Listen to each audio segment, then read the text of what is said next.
Sura ya 7. Et pendant que vous y allez, je vais faire un mot de prière. Wakati Mungu anatafuta, naomba kidogo. Dieu Tout-Puissant, Créateur des cieux et de la terre, Frère Branham nous dit que chez toi il n'y a pas d'hasard. Tout a été préordonné, Seigneur. Notre présence ici, ô Dieu, a été déjà mentionnée au Père Tout-Puissant dans ta pensée éternelle. Ainsi nous voici venus, ô Dieu, pour t'adorer, pour t'honorer, Seigneur. Parle-nous, Seigneur, et bénis-nous. Nous voulons te recommander, ô Dieu, tout le service de ce matin jusqu'à la cérémonie même de mariage.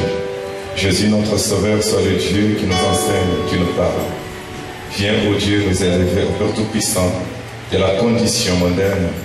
Jésus, notre Dieu, jusqu'à ta stature, là où nous aurons à te ressembler, à vivre comme toi. Viens me joindre, Seigneur, pour que je parle de ta part. Et ta parole a toujours été accompagnée de la puissance. Jésus, notre Sauveur, nous avons besoin de cette puissance qui transforme, cette puissance qui confirme réellement que ta parole est vraie. Tout cela pour ta propre gloire. Au nom de Jésus-Christ, notre Sauveur et notre Dieu, nous avons ainsi prié, Père. Amen. Voilà, Ecclésiaste 7. Mhubiri sura ya 7. C'est notre texte de base par rapport à la leçon que nous sommes en train de voir. Ni andiko yetu ya msingi kufuatana na mafundisho tunaenda kuona. Et ce matin, nous allons associer cela à quelque chose d'autre. C'est l'homme le plus sage de la terre, Salomon, donc, qui est en train de parler. Je me suis appliqué dans mon cœur à connaître, à sonder et à chercher la sagesse et la raison de choses. Et à connaître la folie de la méchanceté et la stupidité de la sottise. 29. Seulement, voici ce que j'ai trouvé. C'est que Dieu a fait des endroits, mais ils ont cherché beaucoup de détours. Voilà, nous prenons maintenant Exode 4. Exode 4. 10 à 12.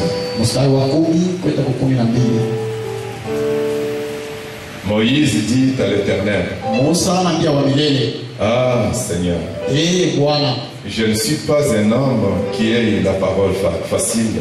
Et ce n'est ni d'hier ni d'avant-hier, ni même depuis que tu parles à ton serviteur, car j'ai la bouche et la langue embarrassées.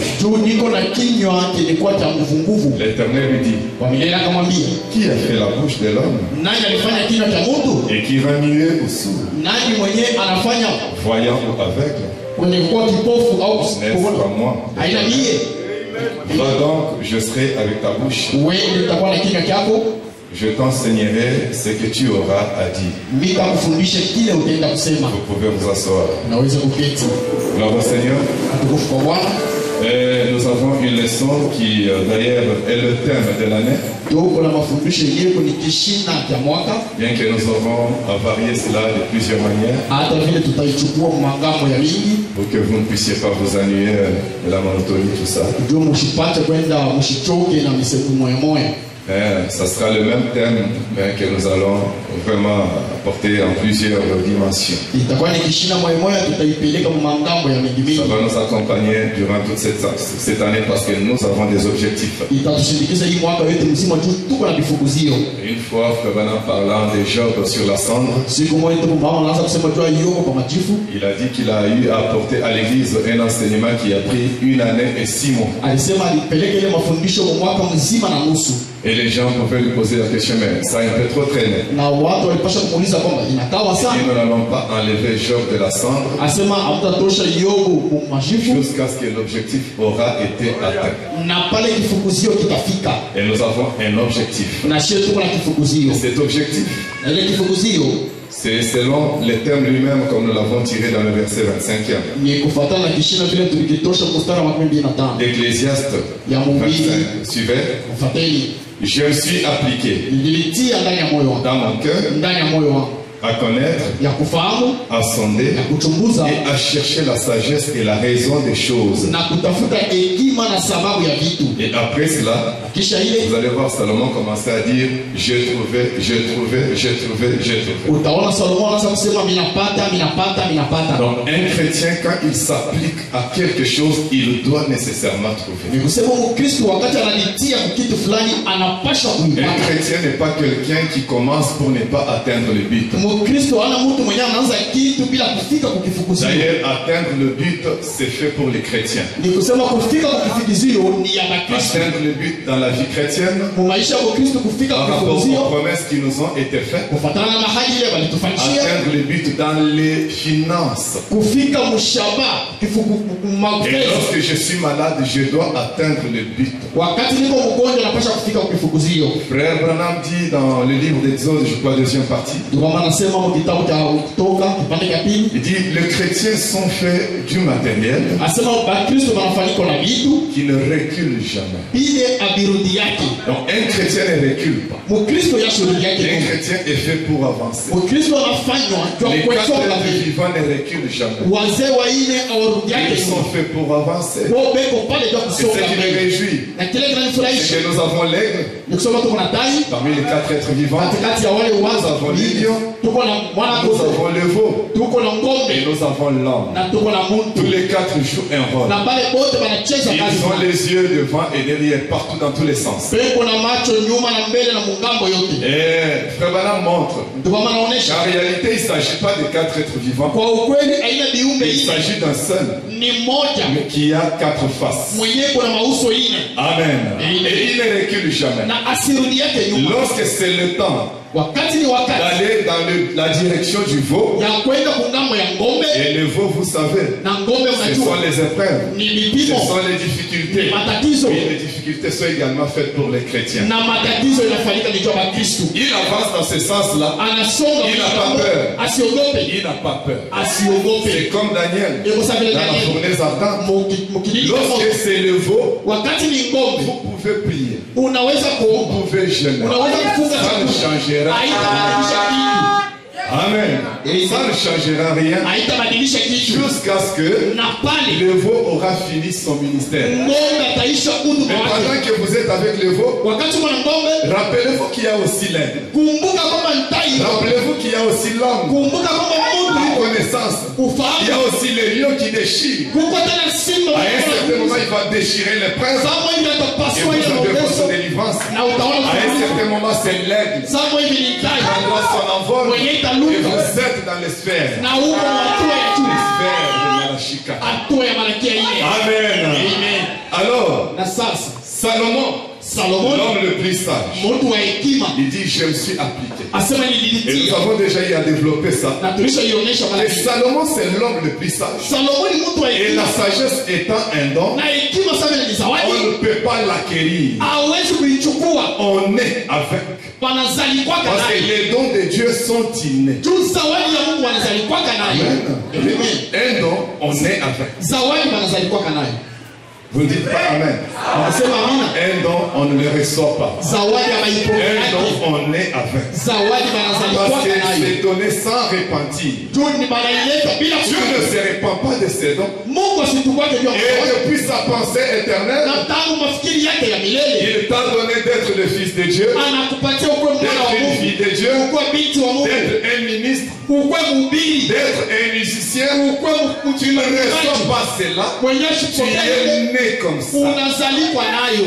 Mais écoutez, Sikieni, Salomon, l'homme le plus sage, Salomoni mtu wa hekima il vous dit ici, anakwambia je me suis appliqué dans mon cœur nililitia ndani ya moyo wangu. à connaître, Tulifahamu, à sonder. Il a eu à sonder, nichunguza, jua alichunguza à chercher ya alitafuta la sagesse. hekima, Pourtant, il est l'homme le plus sage. na japo ni mtu wa hekima Né sage. anazalikwa Mais il dit hekima, il a cherché la na sagesse. anasema alitafuta Ça veut hekima. dire quoi? Ni Ça kusema ne nini? veut pas dire qu'il a cherché quelque chose qu'il a eu à trouver. Ni kusema alikusema alitafuta Mais il kitu a alipata, travaillé alitumika pour manifester juu ya kuonesha le potentiel qui était ile déjà en lui. uwezaji ilikuwa ndani Et yake, ce potentiel-là s'appelait la sagesse. na ile uwezaji ndani yake ilikuwa na Tu hiyo. es né un homme riche, Unazaliwa ça ne mzaliwa, t'empêche pas de travailler. haikuzuiza utumike. Quand Dieu a créé l'homme wakati Mungu et qu'il a placé sur la terre, na anamuweka c'était duniani pour labourer la terre. ilikuwa ndio kulima Toute bulongo la richesse utajiri wote donnée à l'homme yenye balipa mtu était cachée dans les sous-sols. ilifichwa Et chini ya l'homme mtu devait faire quelque chose. lakini mtu alipaswa kufanya Et kazi ça, Dieu ne le lui a pas dit. na pale Mungu ashimuonesha hiyo Dieu s'était simplement dit dans sa pensée, Mungu alisema tu mafikiri il yake n'y a pas un homme pour labourer la terre. hakuna mtu ndio kulima bulongo Comme ça, il faudra que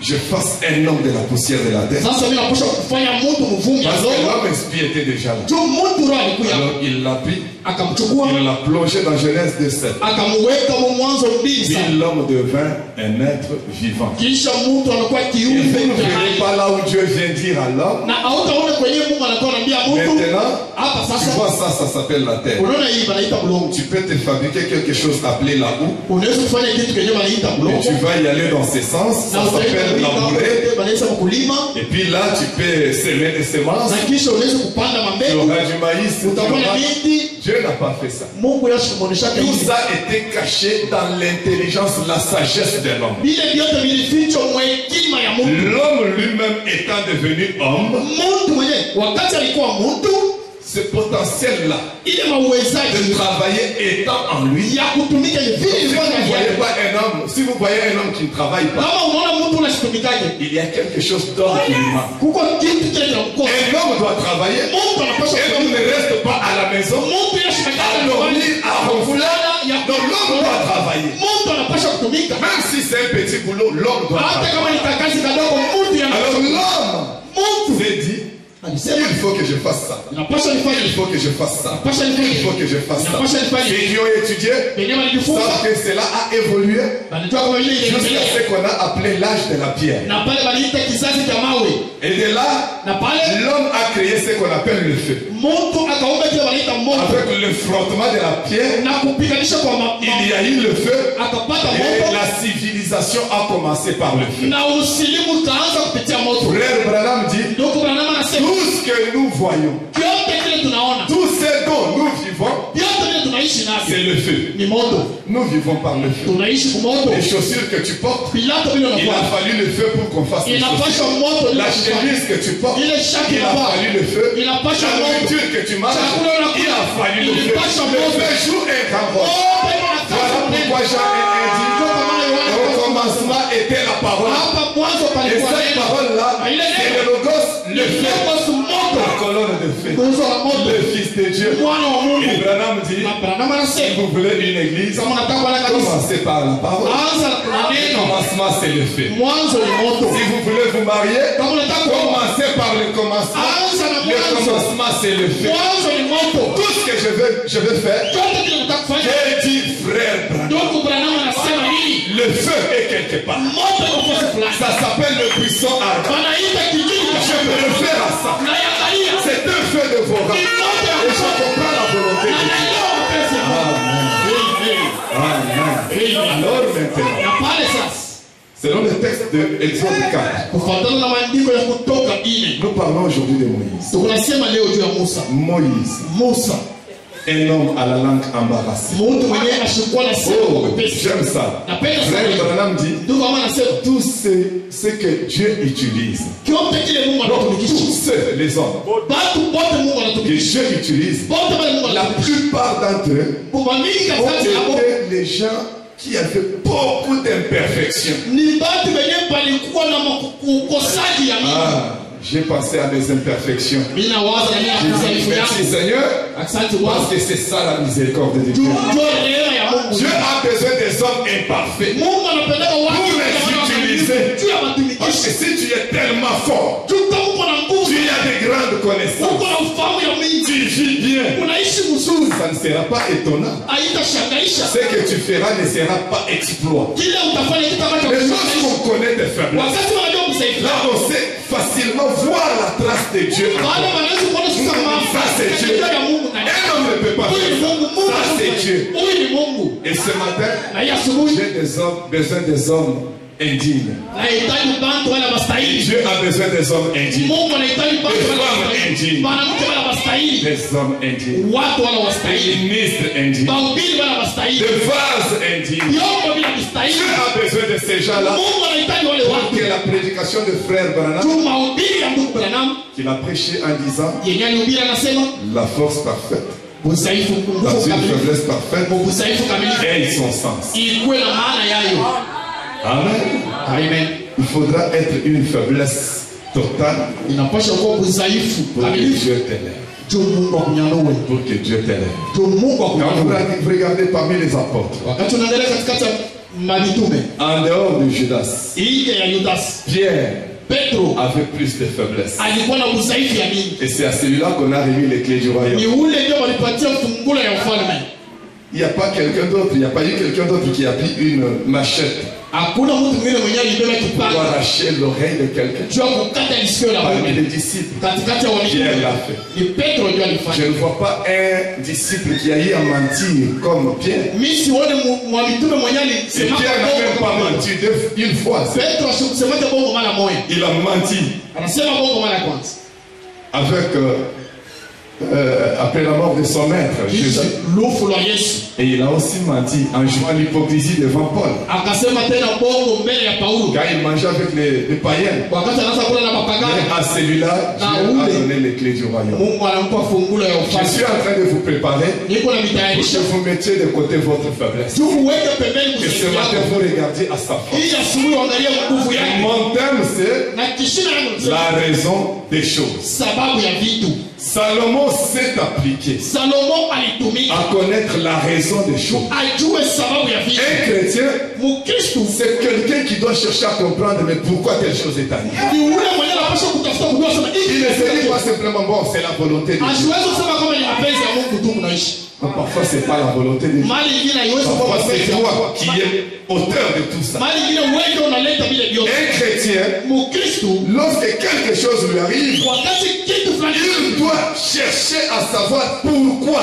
anapaswa kutafuta kujua ni Et c'est important. ni ya bei. Parce que si tu ne le fais pas, Tu kama uifanyi ce qui viendra après, kile kitakuya je ne baadaye sais pas ça sera à quelle dimension. hautajua Peut-être urefu que kule ça va kitakuwa. t'emporter. Mali nyingine kitakuchukua. Un chrétien, Mkristo lorsqu'il est béni, wakati il ne anabarikiwa doit pas simplement dire gloire à Dieu, merci Seigneur. tu m'as asiweze béni. kusema kutukufu kwa Bwana na Frère Branham, lui, il montre ndugu baba et anaonesha tu dois chercher à savoir pourquoi Dieu t'a béni. unapaswa kutafuta kujua kila nini Qu'est-ce que tu es censé faire avec cette bénédiction? unapaswa kufanya nini na ile baraka. Sinon, tu vas évoluer en Utaendelea dehors de la volonté de Dieu et avec la bénédiction. lakini na baraka Et la suite, na mwisho c'est l'enfer. ni mgeena. Pourtant, la bénédiction, tu l'as. Na japo baraka uko Le jeune homme riche avait la bénédiction, mtoto mais il mtajiri lui a manqué une chose. lakini kulimkosa kitu Et fulani c'était ça la chose essentielle. na ndio kitu cha muhimu. Et Philippiens a appelé ça Filipiano anakiita le discernement des choses les meilleures. kutambua kwa vitu vya thamani C'est qu'Ecclésiaste a appelé la raison des choses. kenye mhubiri anasema sababu ya vitu. Et nous avons vu que notre slogan pour cette année, Na tunaona kwamba C'est la nasema crainte kwa hii de mwaka l'Éternel. ni uoga wa c'est milele l'Psaume 111. kufuatana na Zaburi 101. La crainte de Dieu Uoga wa est milele le commencement de la sagesse. ndio mwanzo ya Et hekima. Salomon cherchait à connaître la sagesse. Na Salomo anaweza kutafuta Et je vous kujua. ai montré que pour arriver à cette sagesse-là, Nilionyesha leo kufika kwenye commencez hekima par la crainte de l'Éternel. aanze mbele na uoga wa milele. Amen. Amen. Quand il n'y a pas la crainte, Kama una na tu uoga ne peux pas avoir cette raison saine. hauwezi kuwa na ile Parce que la Bible a ajouté, Biblia inaongeza il a commencé par la crainte de l'Éternel et le commencement de la sagesse. inaanza uoga wa Bwana ndio mwanzo ya hekima. Tous ceux qui l'ont observé Wote wale walipata ont eu une raison saine. walipata sheria ya maana, C'est ça, Psaume 111. ndio ile Zaburi. Et la raison des choses, Na sababu ya vitu, quand je connais une difficulté, wakati napata je dois matatizo chercher à fulani, connaître pourquoi c'est arrivé. napaswa kupima kujua nini. Parce que pour un chrétien, il y a des choses. Tu kwa Mkristo kwa vitu. Lorsque la difficulté t'arrive, Wakati matatizo yanakufikia, c'est soit une épreuve. mali nyingine ni kipimo. Une épreuve, c'est lorsque tu es en ordre avec le Seigneur. Kipimo ni wakati uko msawa na Mungu. Lorsque tout est bon. Wakati vyote ni Il vizuri. n'y a pas de problème entre toi et Dieu. Ta relation, elle est fiable. Hakuna mambo Avec le yako na Seigneur. Mungu. Taratibu wako na Mungu uko wa kunyoroka. Et ça peut aussi être une sanction. Inaweza tena kuwa mapiko. Une sanction, c'est lorsque tu trouves que tu t'es mal comporté dans la voie de Dieu. Mapiko ni kusema wakati ulienda mubaya mjaya. Tu as des malheurs qui s'abattent sur toi. Na huko na wole ina. N'appelle pas ça épreuve. Usiita kwa Ce sont des sanctions. Ile ni mapiko. Et là, na pale tu dois t'accommoder, tu dois te mettre en ordre. Unapaswa kuweka msawa. Sinon, Dieu aussi n'arrêtera pas de faire pleuvoir les sanctions. Et avec Dieu, si Dieu te soumet à une sanction, la deuxième sanction sera toujours plus élevée que la première. C'est comme ça. Et si tu n'arrives toujours pas à comprendre, lui il est en train de serrer les mesures.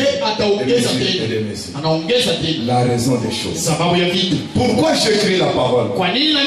Je suis dans le message. Quand je regarde dans le message, je vois des gens comme Atiraït qui ont eu le salut, qui a eu le salut de ses deux enfants. Je vois des gens comme John Charit qui est devenu millionnaire. Je vois des gens comme Evans qui, lorsqu'il avait connu une perte, le Seigneur a fait que cela soit retrouvé. Lorsqu'il avait été mordu mortellement par un serpent, il a reçu la guérison. Tout cela parce qu'il s'était engagé dans la foi HAM. Et moi je dis que je crie. Pourquoi j'ai les mêmes obstacles, mais je n'arrive pas à les renverser? Alors je dois connaître la raison des choses. Et c'est ça mon thème. C'est ça mon thème. Parce que je crois dans le message. Je crois dans le même prophète. Je témoigne. Du temps de Branham, il y a eu ça. Il y a eu ça. Il y a eu ça. Mais je suis aussi croyant. Et surtout avec moi, je dois avoir faire beaucoup plus d'exploits que ces gens. Parce qu'il y a une écriture qui m'amène à dire ça. Heureux ceux qui croient sans avoir vu. Je n'ai jamais vu Frère Branham dans son état physique comme ça. J'ai lu dans les brochures, j'ai écouté dans les bandes, et Ephésiens 4 m'a parlé de cela, et j'ai cru. Je suis plus heureux, et j'ai même beaucoup plus de grâce à manifester la puissance de Dieu plus qu'Atiraït et les autres. Et nous devons en arriver à un temps, l'église aujourd'hui doit arriver à un temps où elle doit cesser de parler d'Atiraït, de tous ces gens-là. Aujourd'hui l'église doit maintenant montrer la parole en elle-même. Comme ce policier-là avec le réveil de gaz, vous cherchez le réveil, mais je suis là, le réveil, je suis là. Il n'a pas adressé les gens à la rue Aziza, parce que lui-même était la rue Aziza. Dieu veut que nous en arrivions là. Dieu veut que nous en arrivions là. Et parce que nous sommes l'église du Dieu vivant, nous devons atteindre cet objectif. Écoutez, le péché, c'est aussi manquer de but. Le péché, ce n'est pas simplement ne pas croire. Si je crois et que je n'atteins pas le but, c'est encore un péché. C'est encore un péché. Il faut atteindre le but. Je trouve dans la parole, il est parlé du baptême du Saint-Esprit. Alors, comme Robinson, je place des piquets. Je dis, Seigneur, si tu ne me bénis pas, à ton retour, tu vas trouver mes os ici. Je ne rentre pas à la maison. Je veux le baptême du Saint-Esprit. Alors là, je me bats avec l'Éternel comme Jacob. Et avec une telle détermination, vous allez recevoir. Pourquoi vous ne le recevez pas? Parce que vous n'êtes pas arrivé à se pousser à bout. À cette détermination.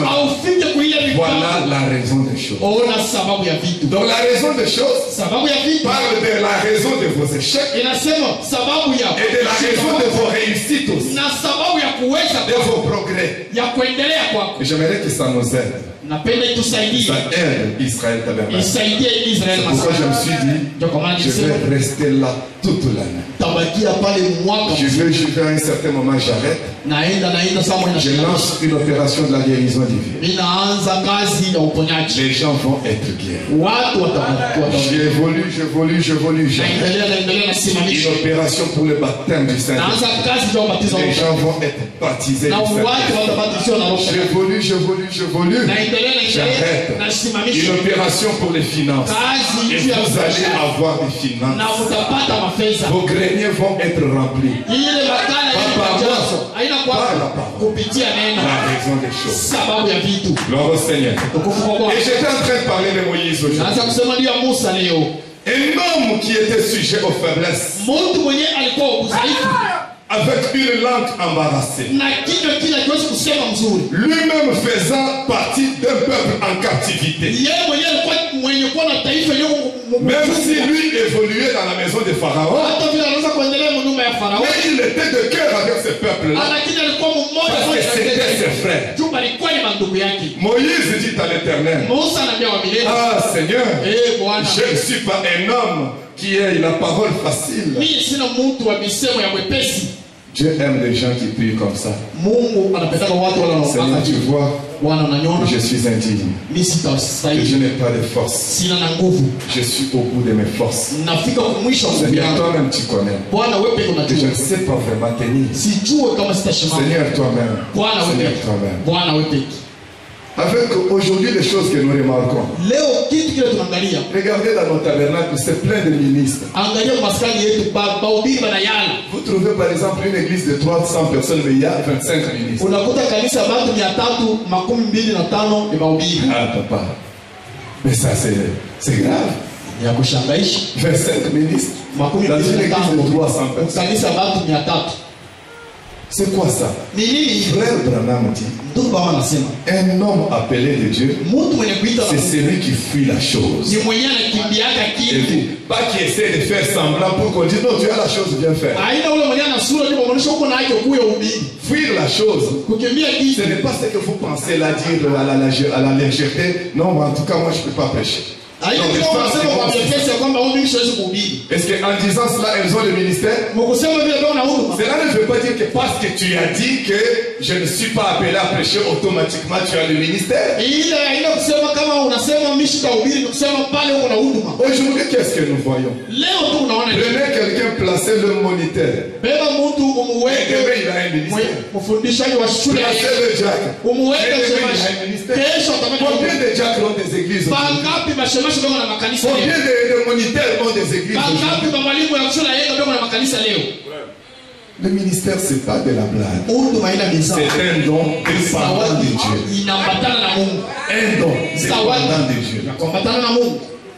Mais aujourd'hui, Sasa leo pasteur, je sens quelque chose nashika tu kitu qui bouge avant. kiko na tika ndani yangu. Ça fait sortir. Niko saka ninataka Ça kutoka. va dans le dos. Kinaenda Ça va mkono. dans la tête. Kinaenda mkichwa. Moi, parfois, ces ministres-là, je les trouve drôles. Mimi pale mahubiri na kutaka bakushangaisha. Moi-même, je suis ministre, je n'ai pas connu des choses comme ça. Mimi mwenyewe niko mhubiri shapa Alors, kama je vitu trouve vya qu'eux, ils sont extraordinaires. nikaona mimi naona kama Ils ont une chose qui partait de la jambe. huko kitu kinaanza kugulu kinaenda Et mtuko c'est ça le ministère. na njoo huduma hii. C'est ça le ministère. Njoo huduma ile. Aujourd'hui, Leo écoutez, j'ai toujours dit sikia mimi nasema kapaka que la parole dit ya kwamba neno nasema la moisson est grande, shamba mais il ni y a peu d'ouvriers. lakini wafanyakazi ni wadogo.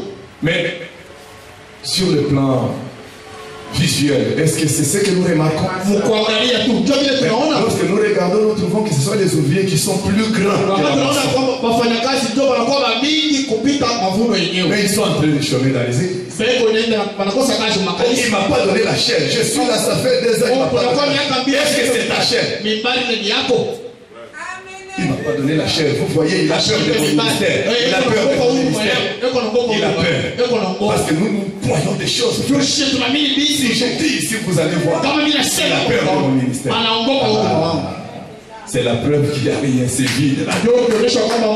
C'est vide. Quelqu'un qui a quelque chose, il essaie de fuir. Et moi-même j'ai remarqué que beaucoup de gens, quand Frère parle de ministres, c'est ceux en qui lui-même a remarqué quelque chose. Pas quelqu'un qui est venu lui dire qu'il a quelque chose. J'ai des citations de vous en faire. Ce jeune homme, je l'ai observé depuis un certain temps. Je vois qu'il a quelque chose. Moi-même, votre pasteur, je n'ai jamais dit que j'avais un ministère. Moi, ce sont des vases de plusieurs églises. Même mon pasteur me disait qu'il y avait des prêches. Je refuse de prêcher. Il y a beaucoup de gens qui, depuis 1999 qui parlaient de ça. Et j'avais peur. Moi, j'aimais faire des affaires. Je ne dis pas. Je passe. Un équilibre. Mais je suis en train d'aller quelque part pour dégager une pensée. Je ne dis pas que quelqu'un ne peut pas sentir un ministère et parler à son pasteur. Mais je vais simplement trouver que bon, on a trouvé qu'en tout cas, ça devient maintenant de la confusion sur terrain. Sur terrain. Il y a tellement de choses. Et il ne s'agit pas simplement de ministres, même de musiciens.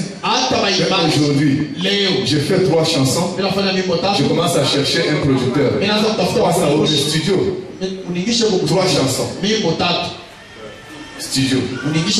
Et en dehors de ces 3 chansons-là, les autres chansons-là, vous sentez que c'est une fabrication pour remplir la bande. Mais écoutez. C'est quoi la raison des choses? C'est gaspillage sur terrain.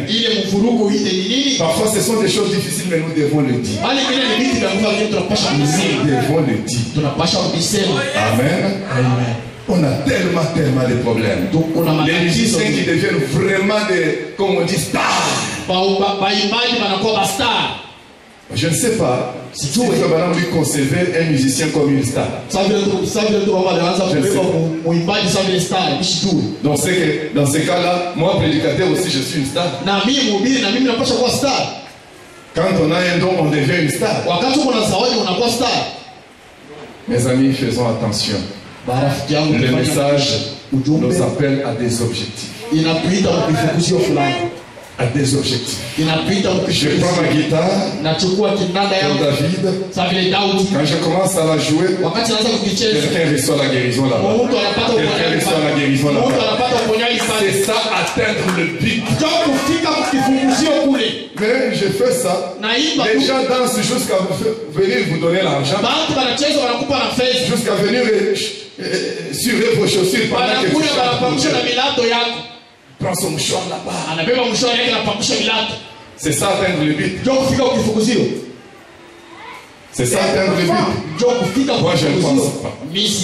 Moïse, il s'indignait. Ah Seigneur, je ne suis pas un homme qui ait la parole facile. Et c'est l'ennemi d'hier et tout ça. L'Éternel lui dit, mais qui a fait la bouche de l'homme? Gloire à Dieu. Qui a fait la bouche de l'homme? Mais écoutez, une petite réflexion ici. Moi j'aurais facilement cru que quand l'Éternel a dit ça, il voulait dire à Moïse, il ne t'en fais pas, je vais guérir ta langue. Il ne l'a pas fait. Il a plutôt donné à Moïse une bouche qui était avant. Qui a fait la bouche de l'homme? Et qui remuait?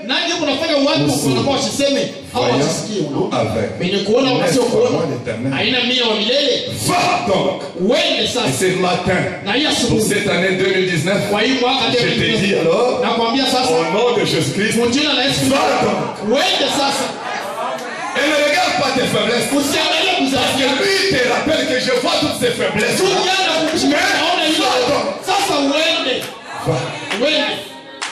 Va donc. Je serai avec ta bouche. Et je t'enseignerai ce que tu auras à dire. na kile utasema. Est-ce que tu es d'accord d'y aller ce matin? Uko tayari kwa kwenda ya asubuhi? S'il te dit va donc, alors allons-y. Kama nakwambia uende sasa ni kusema Va donc, ça veut dire quoi? uende sasa ni kusema Jette le filet là-bas. tupa makila Là où tu as péché toute la nuit. pale kwenye Mais il te dit va donc. anakwambia Alors uende, il faut y aller. unapaswa kwenda.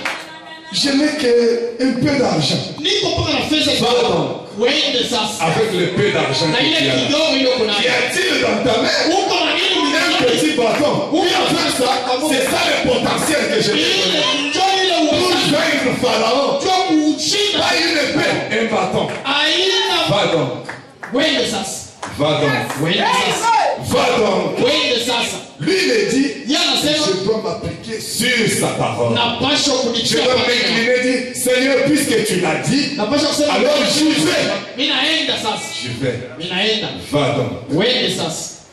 Va donc. Uende sasa. Alors maintenant, Sasa. on peut encore prendre Jean 20, 21 à 23. Tunaweza kubeba Yohane 12. Vous aimez la Bible, n'est-ce pas? Unapenda Biblia ila vile? Un chrétien doit aimer la Bible. Mkristo anapaswa kupenda Biblia. Jean 20, Yohane 21 à 23. 12:1. Jésus leur dit de nouveau, Yesu akamwambia mara ya pili, la paix soit avec vous. salama iwe nani?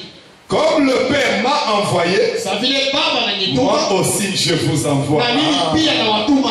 Donc quand Dieu a dit à Moïse, va donc, Wakati Mungu anambia Musa uende, c'est le Père qui a envoyé Moïse. ni Baba ndiye alituma Et le Musa. Père, c'était la colonne de feu. Na Baba ilikuwa ni nguzo Qui la était moto. dans la fournaise ardente. Yenyewe ilikuwa kijiji cha Parce que moto. toute cette discussion de Moïse avec Dieu, c'était devant le buisson ardent. Ile mazungumzo yote ya Musa na Mungu ilikuwa ni mbele ya kijiji cha Et moto. quand Dieu lui a dit, Wakati Mungu anamwambia va délivrer mon peuple, uende ufungule taifa William lako, Branham dit, William Branham que anasema c'était Dieu du buisson ardent ilikuwa ni Mungu wa kijiji ya qui est moto entré en Moïse. mwenyewe aliingia ndani ya Donc Musa. quand Dieu envoie, Wakati Mungu il anatuma ne reste pas loin quelque part. ashimaki yake fasi fulani Est-ce anachukua qu'on est ensemble? ili tunapatana. Quand Dieu envoie, Wakati Mungu anatuma il ne reste pas quelque part. ashimaki yake Il fasi devient fulani alors la force parfaite dans une faiblesse parfaite. anakuwa nguvu kamilifu mubuzaifu Et il agit à travers une faiblesse na parfaite. anatendeka kufatana na buzaifu fulani, Et la faiblesse parfaite, c'est un homme qui s'appuyait sur un bâton. na buzaifu kamilifu ni mtu mwenye anaenda Baba kumwambia ya Farao. mwenye anaenda kumwambia Farao. Dieu dit libère mon peuple. Mungu anasema fungula Mais taifa lako. vous savez que Pharaon a pris cela au sérieux. Unajua kwamba Donc il s'est mis à rire. alianza kucheka. Un vieillard Huyu mzee appuyé sur un bâton. mwenye anasimamia kumuchi Il dit que fais partir mon peuple, sinon. anasema utoshe taifa Je crois que lako. Pharaon allait se poser la question. Farao alijiuliza Qui sera le dirigeant de ce peuple? mwenye kuongoza hapa watu ni nani? C'est toi ici Ni wewe qui vas les amener dans le désert mwenyewe utawapeleka à mtaa pied kumikuu jusqu'à la terre promise. na mwicha mara.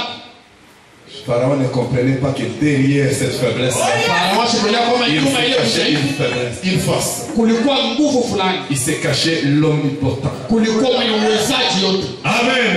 Amen. Comme le Père m'a envoyé, Sasa vile Baba moi alituma aussi je vous envoie. na mie na watu, Comment le Père avait envoyé Jésus? namna gani Baba Le alituma Père Yesu? était en Jésus. Baba alikuwa ndani ya Yesu, C'est ça envoyé. ndio kutuma ile. Envoyé, ce n'est pas que Dieu vomit, Kutuma il ile se tâche son bras. Mungu anatosha Je mkono pense aucun ossement. anawaza Je kumjingisha, pense à un plein de versements. anawaza kujingisha, Je pense à la plénitude de la divinité anawaza utele wa qui s'incarne, yenyewe inaikali, qui prend une forme, yenyewe inabeba ungu, qui se personnifie. inakuwa mtu. Et quand vous voyez cet homme-là, Wakati unaona ule Mungu, écoutez, sikieni, faites attention. fanya Vous angalisho, êtes devant Dieu. uko mbele ya Mungu, Vous êtes devant Dieu. uko mbele ya Mungu, Vous êtes devant Dieu. uko mbele ya Mungu. Dieu, ce Mungu n'est pas l'apparence, haina umbo, mais il prend l'apparence. lakini yeye anachukuaga umbo. Alors faites une différence entre l'apparence et Dieu. Fanya angalisho katikati ya kiungo na Quand Mungu. vous voyez la parole de Dieu rendue manifeste, Kama unaona neno la Mungu Vous avez vu basi unaona Dieu le Père. Mungu Baba, vous avez vu unaona Dieu le Père. Mungu Baba. Écoutez, Sikieni 22. makumi mbili Après ces paroles, kiisha ile misemo, Jésus a dit, Yesu alisema comme le Père m'a envoyé, vile Baba moi aussi je anatuma vous envoie. na mie pia Écoutez nawatuma. la suite maintenant. Sikieni mwisho sasa, Après avoir dit cela, akisha sema après ces paroles, kiisha ile misemo, il souffla sur eux akawapulizia et leur dit, na kuambia recevez le Saint-Esprit. mupokee Roho Mtakatifu. C'est ça. Ndio sa façon d'envoyer, Njoo namna yake c'est pas le Saint-Esprit qui entre en nous. ni kupitia Roho Mtakatifu ile inaingia ndani yetu. Parce que lui aussi, Dieu était entré en nous. Tu yeye na yeye Mungu. Moi aussi, je vous envoie. Na mimi na watu. Et c'est un souffle Na alipulizia du Saint-Esprit. Roho Mtakatifu. Mais écoutez, Sikieni. le baptême du Saint-Esprit, c'était à la chambre haute. Ubatizo wa Roho Mtakatifu ulikuwa ni kuchumba cha juu. Mais Lakini ne peuvent recevoir le baptême du Saint-Esprit ule mwenye anaweza kupokea ubatizo que wa Roho ceux qui ont Mtakatifu. déjà reçu le souffle du Ni Saint-Esprit. pa ule mwenye anapokea pumzi. Mais vous devriez crier Alléluia. Unapaswa kusema haleluya. Parce que tu te dis, mais moi je n'ai pas encore expérimenté. Utasema mimi siaoni. Tu as déjà le Saint-Esprit. Ulishapata C'est le souffle. Ni C'est pumzi. la promesse. Ni ahadi. Quand tu la reçois, elle doit produire une expérience. Unapaswa kuzala kuonja. Reçois le souffle. Upokee pumzi. Si tu ne reçois pas le souffle, Kama upokee pumzi, l'expérience tu ne l'auras pas. onja Et utaipata. d'ailleurs, je vous informe. Na kujulisha. Et le Saint-Esprit ne vient pas de l'extérieur. Roho Mtakatifu inatoka mle ndani. Parce que c'est une prédestination. Mais qui arrive à une expérience. Lakini inafika kuonja fulani. Amen. Amen. Recevez le Saint-Esprit. Vous devez le recevoir. Amen. Amen. C'est ça la raison des choses. Ndio sababu ya Tout kitu. est basé par l'attitude. Vyote vinaambatana na hali. Tout est basé par l'atmosphère Vile vyote vinaambatana sous na laquelle vous évoluez. yenyewe kunaendelea. Écoutez maintenant. Sikieni sasa. Quand maintenant vous recevez ce souffle. Wakati unapokea ile pumzi. 23. 13. Ceux à qui vous pardonnerez le péché, Bado utasamehe dhambi zao. ils leur seront pardonnés. Watasamehewa. Vous comprenez l'autorité que vous recevez? Unaelewa uwezo ndio unapata. Quand Dieu a envoyé Moïse, Wakati Mungu alituma Musa. quand Dieu est entré à Moïse, Wakati Mungu aliingia ndani ya Musa. on a vu Moïse créer. Tuliona Musa na En Musa. réalité, c'était Dieu créant. Kwa ukweli ni Mungu ndiye anaweza kuumba. Est-ce qu'on est ensemble? Eti tunapatana. Et lorsque aussi vous avez Dieu en vous, Wakati uko tena na Mungu ndani vous yako, pouvez pardonner. unaweza kusamehe. Vous pouvez lier Unaweza kufunga sur la terre kwa dunia. et le ciel dit Amen. Na mbingu inasema Vous amina. pouvez délier Unaweza et kufungua. le ciel dit Amen. Na mbingu inasema Donc amina. tout dépend de toi. Yote vinaambatana Ça na ne wewe. dépend pas du ciel. Ça Haviambatani na ne dépend mbingu. pas des anges. Haviambatani na Ça ne malaika. dépend pas de Dieu. Ça Haviambatani na dépend de Mungu. toi. Vinaambatana na Lorsque wewe. Dieu entre en toi, Wakati Mungu anaingia ndani. Na alors pale vous avez vu dans le jardin d'Éden, uliona bustani ya comme ça Edeni. sera tout à l'heure avec le mariage qu'on va bénir. Ichukua hapa sasa na ndoa tutaona. Quand Dieu est entré dans l'homme Wakati Mungu aliingia ndani ya du mtu 7e jour, ya mtu wa siku ya ce saba, n'est pas Dieu qui a nommé la nature. aina Mungu ndio alimpatia majina ya kiasili. C'est l'homme qui nomme. Ni Mungu Donc toi, aina en tant que croyant, sababu ya mwaminifu. je te rappelle que tu peux nommer. Na kukumbusha kama unaweza kupeleka Nommer, njia. c'est dire ce que tu veux. Ni kusema kile C'est unataka. pas nommer. Njoo kupeleka Tu njia. donnes un nom. Unaleta Je njia. veux ça. Le ciel dit Amen. Mbingu inasema amina. Mais c'est ça la parole. Njoo neno hili. C'est ça la parole. Njoo neno. C'est toi qui dois nommer. Wewe ndio unapaswa kuleta. Dieu n'avait jamais dit à l'homme, il lui avait jamais donné une liste. Mungu ashikumupaje karatasi Une liste de noms pour les bétails et pour ya les volailles. majina ya manyama na ya mandege. Non, non. Hapana. Il s'est simplement caché dans l'homme. Yeye alijificha tu ndani ya Et Mungu. l'homme a eu la sagesse qui est un don. Na Mungu anapata hekima yenyewe kwa zawadi. Et la sagesse commence à nommer. Na zawadi na hekima inaanza kunena. Toi, Wewe parce que tu es comme ça, wewe vile parce que tu cours comme ça, vile unakimbia. parce que tu cries comme ça, Vile unalalamika on t'appellera lion. batakuita siri. Les noms étaient liés à la nature. Jina inaambatana na jasiri. Toi, Wewe parce que tu voles comme ça, vile unaluka même plus haut unaluka que sana. tous les autres oiseaux, Kuta mandege et yote. tu ne manges pas de l'herbe, Na ukule pas unalala. de grains, mais la chair, la viande, Lakini unakula on t'appellera aigle. batakuita C'est ndani. l'homme qui nomme. Ni Mungu ndio Et depuis ce temps-là, jusqu'aujourd'hui, na leo et Dieu, na Mungu et nous sur la terre, nous appelons ces choses-là de ces noms. tunaviitaka mpaka na majina. C'est pourquoi, Ndio kwa maana lorsque Dieu wakati Mungu restaure notre Adam, anarudisha Adamu wetu, lorsque Dieu restaure notre Adam, anarudisha Adamu sa wetu. parole fait loi. Quand il dit quelque chose, je dis Amen, je m'identifie. Najifananisha na yeye. Je dis Amen, Nasema je amina. m'identifie. Najifananisha Parce na que yeye. c'est lui qui nomme. Juu ni yeye ndo anapeleka C'est lui jina. qui nomme. Yeye ndo analeta jina. Il t'a appelé épouse parole. Alimuita bibi harusi neno sema Il t'a dit, je vous ai tous vu là-bas. Dis Amen. alisema niliona mambo atakayosema bila. C'est ce qu'il faut. C'est ça nommé. Mais ça dépend de ton attitude. Inaambatana na hatua ile huko. Ça dépend de ton attitude. Maintenant, on évolue un peu dans les prophètes. Écoutez un peu ça. Je vais aller un peu vite. Je saute beaucoup de trucs. Vous savez, Frère Branham dit ceci. Parlant toujours de ces Moïse-là. Parce qu'il parle aussi de ces échecs. L'homme qui a opéré toutes ces choses-là. Et à un moment donné, on parle aussi de ces échecs. La flèche de délivrance de la part du Dieu tirée à l'aide d'un arc. 19. Eh bien, je parle sur la raison des choses. Eh bien, la raison pour laquelle Moïse a échoué au début, voici la cause. Il manquait ce qu'avait le buisson ardent. Il manquait ce que possédait le buisson ardent. Donc vous pouvez avoir le buisson ardent et laisser la cause principale. Il manquait ce qu'avait le buisson ardent. Amen. C'est vrai.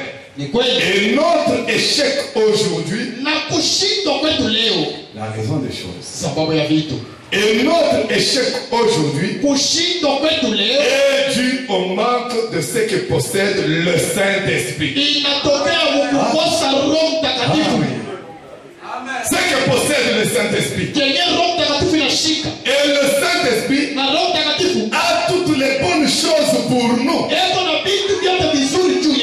Pasteur, j'ai le Saint-Esprit. Je ne le refuse pas. Je l'ai reçu en 1990. En 2000, 2010, 2015. Pas de problème. Mais écoutez, ce Saint-Esprit-là possède toutes les bonnes choses pour nous. Moi, mon problème, c'est d'observer ces choses-là. Parce que ton Saint-Esprit, je le vois à travers les choses. Amen. Je ne dis pas que tu ne l'as pas. Parce qu'on peut aussi l'avoir et le faire chemin. Et il ne travaille pas. Il est là, vous devez le nourrir pour qu'il se développe. Je ne dis pas que tu ne l'as pas. Mais est-ce que tu peux produire ce que possède le Saint-Esprit? C'est cela que moi je veux voir. La nature du Saint-Esprit. La puissance du Saint-Esprit. La bénédiction du Saint-Esprit. La gloire, le succès du Saint-Esprit. Amen. Et si nous recevons le Saint-Esprit, alors toutes choses sont possibles. Et elles ne sont pas seulement possibles, mais elles nous ont été promises. Jésus a dit, tout ce que vous demanderez au Père en mon nom, je le ferai. Donc le Saint-Esprit te donne la puissance de l'exaucement. Et quand tu demandes, c'est lui qui demande. Lui-même qui demande, c'est lui qui incarne ces choses. Est-ce qu'on est ensemble grâce? Écoutez, Jésus a dit tout ce que vous demanderez au Père. Je le ferai. Si vous demeurez en moi et que mes paroles en vous, demandez ce que vous voulez, cela vous sera accordé.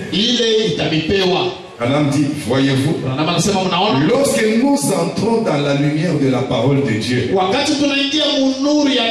avec l'onction du Saint-Esprit pour faire briller la lumière sur la parole,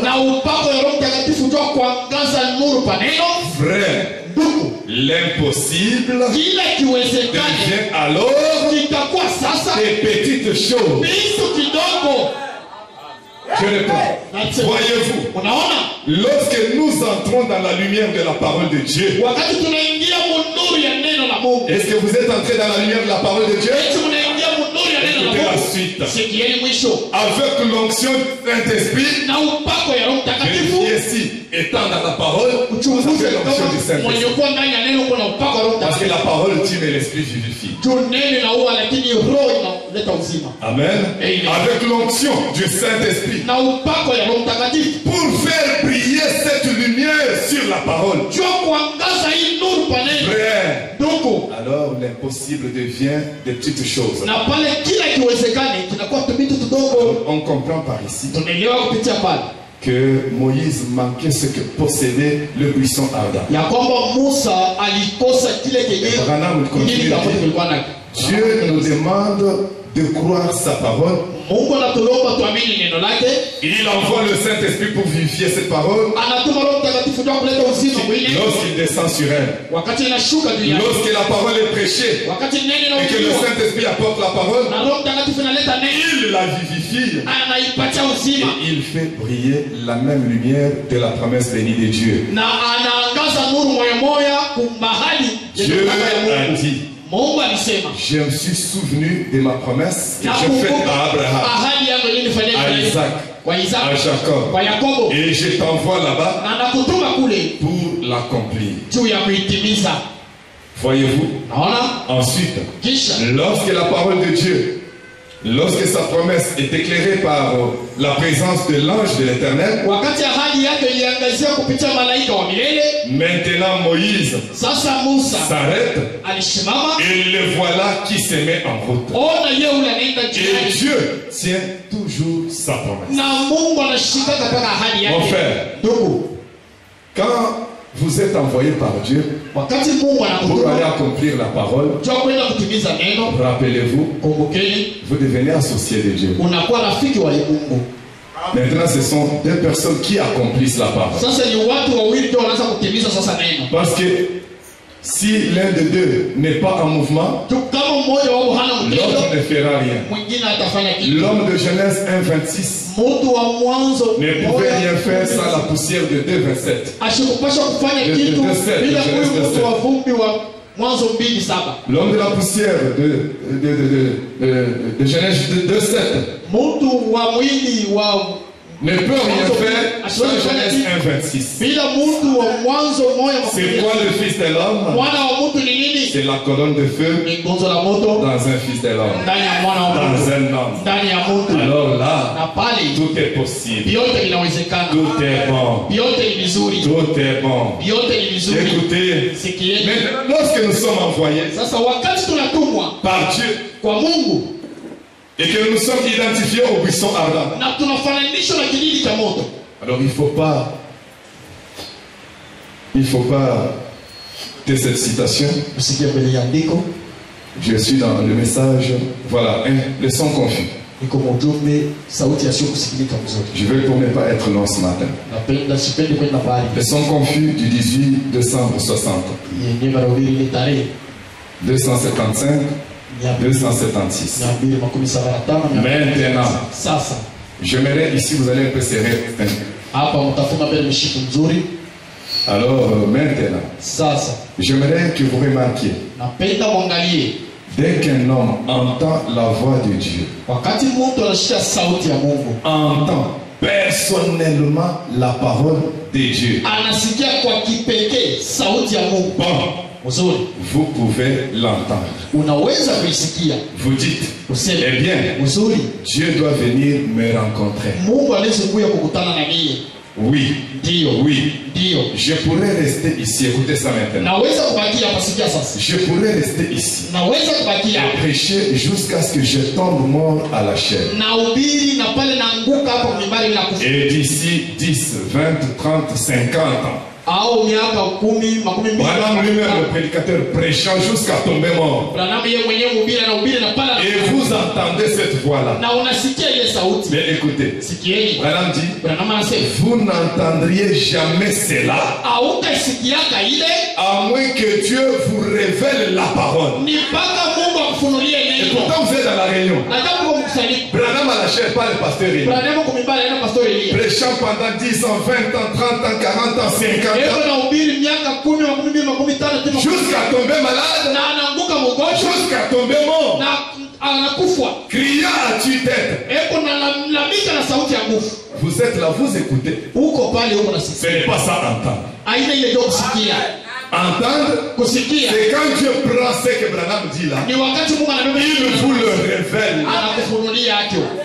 Là alors, Na pale sasa vous possédez utashika ce que possède le buisson ardent. kenye kidini cha moto kiko nacho. Mais quand vous avancez avec le buisson ardent, Wakati unazongea na unaendelea na kidini cha moto tu, vous pouvez être membre du Branham Tabernacle unaweza kuwa mwanamama wa et Branham vous vous askari retrouvez en enfer. na unajikuta mgeina. Amen. Amen.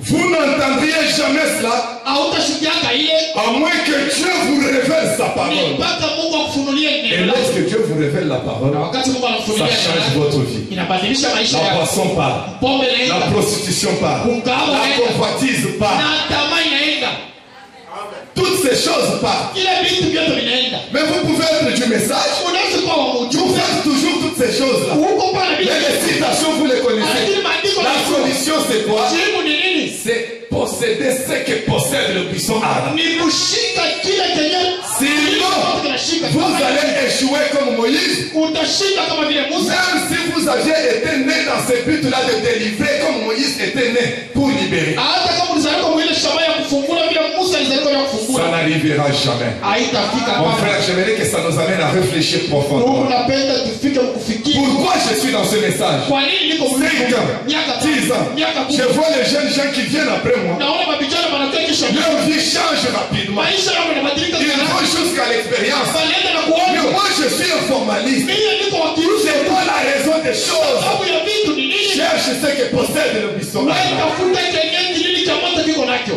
Est-ce que vous êtes prêts Eti uko tayari à connaître ce que le buisson a aujourd'hui? ya kujua kidini cha moto kiko nacho leo? Alors on évolue. Tuendelee.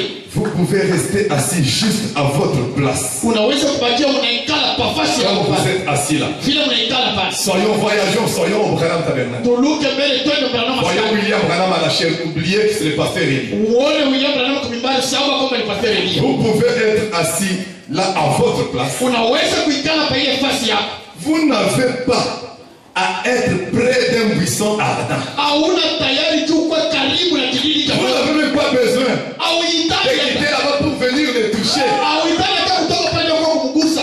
Juste là où vous êtes. Paka pale huko kuna. Là où vous êtes. Pale huko. Vous n'avez pas besoin d'être près d'un buisson ardent. Au itali kwa karibu. Je ne parle plus du buisson ardent de Moïse. Nishi sema Je kidini. suis ici. Niko hapa.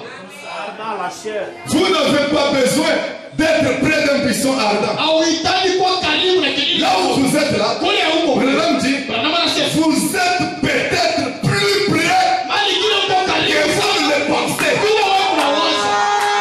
C'est la foi qui produit le contact. Ni imani ndio inazala La foi mapatano. qui produit le contact. Ni imani inazala mapatano. Vous êtes peut-être plus près Mali kile uko que karibu. vous ne le pensez. Vile wewe unaweza. Restez simplement assis là. Ubakia paka mwenye kikala pale. Et laissez Dieu vous parler Na acha Mungu aseme par la parole. kupitia Et neno. là où vous êtes, Na kule huko vous pouvez toucher le pan de sa robe. unaweza kugusa nguo Et yake. aujourd'hui, il vous dira encore, Leo atakwambia tena une vertu est partie de moi. nguvu fulani Mais inatoka qui m'a kwangu. touché? Nani ananigusa? Parce que Juu le même Christ est là. Kristo mwenyewe yuko pale. Est-ce qu'on dit Amen? Et tunasema amina. Est-ce qu'on dit Amen? Et tunasema Et amina. maintenant dit, Ndio maana nasema il dit, je dois abandonner ce genre de vie que je mène. na pasha kuacha hii Juste là où vous êtes. mpaka pale huko. Quand vous écoutez Dieu vous parler, Wakati unasikia Mungu Par anasema sa na wewe, bouche. kupitia kinywa chake. vous pouvez là où vous êtes dire, Unaweza kusema kule huko c'est un problème de décision. ni mambo ya Il dit, kuamuru. mais même, je vais toujours être faible. Parce que Commence vous par te avez- décider. Anza mbele kuamuru. Commence par te décider. Anza mbele kuamua. Il dit, je dois abandonner ce genre de vie. Napasha kuacha hii Et je mène. yenye naishi. Je dois être en règle. Napasha kuwa msawa. Ce que j'ai entendu, en tout cas 2019, Mu 2019 je dois abandonner. napasha kuacha. Commence par là. Anzia Et tu pale. verras que plus tu fais un effort dans ce sens-là, Sasa vile unaenda kufanya et nguvu mwile la vie de Christ va devenir automatique en na toi. Kristo, maisha ya Kristo C'est comme ça que tous les chrétiens que tu vois ici ont réussi à vaincre. Njoo vile Bakristo Il n'y a pas une autre voie. ama kutafuta njia nyingine. Restez simplement là assis. ubakia mpaka pale. Et Branham dit, Branham anasema c'est Dieu, ni Mungu, Dieu dans sa parole, Mungu ndani se ya neno faisant connaître à vous. eko anajitambulisha kwako. Il me faut mettre ma vie en ordre. Inapasha niweke maisha yangu sawa na Mungu. Branham dit, c'est Dieu, Anasema ni Mungu, c'est Dieu, ni Mungu, c'est certain. ni kabisa. Je devrais mourir un jour. Mimi napasha kufa siku moja. Mon frère, rappelle-toi qu'un jour tu devras mourir. Ndugu, ukumbuke kwamba siku moja utakufa. Cette année 2018, Hii mwaka il y a eu 2019 des gens que nous avons enterrés. kulikuwa watu wale tulizika. 2019, hier j'étais au cimetière. 2019 nilikuwa On a kuzika. encore commencé à enterrer. Tunaanza tena kuzika. Peut-être que demain c'est ton tour. Bali ngine kesho ndio wakati yako. Et Dieu parle toujours comme ça. Mungu yanasema mpaka hivi. Frère Branham dit, Ndugu anasema tant que vous êtes sur la terre, wakati ukingali kwa dunia, à cause de ce ministère de Dieu dans la chair humaine, juu ya hii huduma ya Mungu ndani ya vous kuya Mungu. pouvez être un pécheur, Unaweza kuwa mtenda mais dhambi. jusque-là, vous ne vivez pas sous la condamnation. Na hapa auishi chini ya Parce hukumu. que cette expiation couvre toute la terre. Juu hii ondoleo ya dhambi Et les chrétiens, na Wakristo et les pécheurs. na watenda dhambi. Maintenant, il dit, Sasa anasema vous serez alors coupable utahukumiwa si vous mourrez sans vous être mis en ordre avec Dieu. ni wakati utakufa bila kuweka msawa na Mungu. Là alors, Na pale vous sasa n'aurez pas la couverture de ce ministère. hautakuwa na kifuniko Alors cha hii vous huduma. êtes un pécheur condamné. Pale uko mtenda dhambi mwenye La Bible kuhukumiwa. dit racheter le temps. Biblia inasema kuomboa wakati. Racheter le temps. Kuomboa Et wakati. nous sommes dans l'âge où s'accomplit la parole de la prophétie qui disait alors il n'y aura plus de temps. Na tuko kwa wakati yenyewe neno la Mungu linaitimiza na kwamba Le kuna tena temps est wakati. proche. Wakati C'est aujourd'hui. unakaribia ni leo. C'est aujourd'hui mon frère. Ni leo. Nous parlons comme nous parlons. Tuko nasema hivi tu unasema. Nous parlons comme nous parlons. Tuko nasema pale Il hivi. n'y a personne ici qui tient.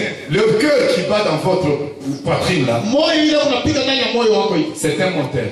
Ni kyombo Et fulani. le nombre de battements ont été calculés par les très hauts. Na ile hesabu ya mapigo Mungu Et ça, il ne te le dit pas. Yeye hashitakwambia hivi. Peut-être tu penses que tu vas atteindre 70 ans, Mali nyingine unaweza utafika miaka 17. 90 ans, 100 ans, je sais pas. Kenda 100. Non. Hapana. Non. Hapana. Peut-être que c'est avant ce soir qu'on aura la nouvelle. Mali nyingine ni hii magharibi ndio tutapata Voilà habari. pourquoi William Branham disait Ndio kwa toujours, maana William Branham anaanza kusema quand je vais à l'église, wakati naenda kanisa écouter la parole, bila sikia neno. j'écoute la parole Mimi nasikia neno. comme si c'était le dernier sermon que Sawa j'écoute. vile ni mshiki kwa sababu ni wakati ya mwisho. Mais si tu viens, tu écoutes, tu dis, bon, on a toujours parlé comme ça. Le Kama unakuta dimanche, shida je serai encore na là. mwenyewe Qui t'a dit que le dimanche t'appartient? nani anakuonyesha sema yenga ni yako Qui tena? t'a dit que le dimanche t'appartient? Nani anakuonyesha sema yenga Le utakuwa tena? mercredi, je serai là. Qui t'a dit que le mercredi, tu seras Nani là? alikuonyesha kazi tatu wewe utakuwa hapo? Tout est lié Yote par le vinapatana. nombre de coups de battement. Hesabu ya C'est kupiga un moteur moyo. qui tourne. Même les Ni véhicules que nous chombo payons, hata magari tu et unauza. on fait toujours les entretiens. Tu unafanya Malgré les multiples entretiens, hata vile tu le moteur est en train de se fatiguer. kile chombo kinaenda na kuchoka. C'est comme ça avec l'homme aussi. Ndio vile na mtu na yeye. C'est comme ça avec l'homme. Ndio vile na mtu. Osée, il a été donné de vivre pendant 10 ans. Wanasema alikupatia aishi miaka 10. Aux autres 20 ans, Kwa vingine walikupatia Un aishi mois, un jour, siku moja. 50 ans, Miaka 40 ans, 60 ans. miaka 60. Ça, c'est dans son secret. Ile ni msiri Il ne yake. le partage pas avec toi. Yachi zungumze na Et wewe. je veux voir comment toi tu t'appliques. Anapenda kuona vile Je me suis appliqué nilipitia dans mon cœur ndani ya moyo wangu. à connaître, Nijue, à sonder, nichunguze, à chercher la sagesse, nitafute hekima, à connaître la raison des choses. nijue sababu ya Et vitu. dans ces raisons, cette raison des choses, Na ile sababu ya cherche vitu. à connaître pourquoi tu es sur la terre. Upime kujua kwamba jua nini uko kwa dunia. Tu es sur la terre pourquoi? Uko kwa dunia jua Pour nini? être un chauffeur. Jua uko chauffeur. Tu es sur la terre pourquoi? Uko kwa dunia jua Pour nini? étudier, Jua finir les kujifunza, études, kumaliza majifunzo. pour avoir les enfants, Jua upate pour watoto. avoir une femme, Jua uko na mwanamke. 2, 3, 4 femmes, Uko na mabibi baina matano. être pasteur. Uko pastori. Non, non. Hapana. On est sur la terre pour un culte. Tuko kwa dunia jua ibada. On doit offrir à Jésus-Christ. Yeye tunapaswa kutolea. Et le meilleur culte qu'il attend de nous, Ibada yenyewe chukua c'est kwetu. l'offrande de ma vie, Seigneur. Ni matoleo ya maisha yangu. Na Et tu kupatia connais mes frères. unajua mzaifu yangu. Je me bats contre ce péché. Unapiganisha hii. Je n'y arrive pas. Mais je ne baisse pas les bras. Lakini Je sitachoka. ne relâche pas. Frère, un jour, Siku moja. tu verras que Utaona ya comme kwamba Moïse avait dit, ces Égyptiens que vous voyez hao aujourd'hui, Wamisri unaona leo. vous ne me reverrez plus jamais. Hawataonaka tena. Moi, si je me mets à témoigner, Mimi kama naweza je kushuhudia. dirais qu'il y a des Égyptiens que je ne revois plus jamais. Mimi nitakuonyesha kwamba Mais qui étaient toujours collés à moi. lakini walikuwa hapo. Beaucoup ont ces témoignages-là. Mimi ndio ile C'est pour te dire Ni chombo kwa que ceux qui restent encore collés à toi, Kwenye kina mambo tu peux tatu. le vaincre de la même manière. Unaweza kujiulia kushinda mnamo peut le moja. vaincre de la même manière. Unaweza kukishinda Mon mwingine na frère, ndugu. nous avons reçu un message urgent. Tunapokea ujumbe ya Nous haraka. pouvons toucher à de grandes choses. Tunaweza kugusa vitu Mais vikubwa. ces choses-là, Na hiyo vitu c'est quoi la raison? sababu ni nini? Dieu dans la chair humaine, Mungu ndani ya mtu. Dieu incarné, la venue du Seigneur, que vous connaissez. Bila vyote mnajua. La raison c'est quoi? Sababu ni nini? Si cela ne vous met pas en contact avec le Créateur, Kama ikuweka mapatano na muumbaji, vous courez sans message. huku unakimbia bila Vous ujumbe. avez manqué de but. Unakosa Par kifukuzio. conséquent, vous êtes un pécheur. Kwa vile huku Et les mtenda pécheurs n'entreront pas dans les na royaumes. mtenda sana itaingia Les mbinguni. pécheurs n'entreront pas dans le ciel de Abraham. Hata ingia Et j'aimerais vous dire une chose. Nataka nikwambie kitu fulani. Que beaucoup de gens pensent Ya kwamba watu wengi qu'ils wanaona entreront dans le ciel de ya kwamba Abraham. wataingia mbingu ya Branham. Non. Le ciel de Branham, on n'entrera pas. Mbingu ya Branham Le hautaingia. ciel de Branham, on y est déjà. Mbingu ya Branham wanazali Si kwanza. tu n'y es pas maintenant, Kama huna tu ne hapo peux leo, pas y entrer. hautaingia. Parce que déjà de son vivant, Tu Mungu kwake il a visité ce ciel-là. alitembelea. Il dit, je vous ai tous vu là-bas. Alisema mimi naona Quel autre ciel tu vas entrer? ni mbingu katika utaingia.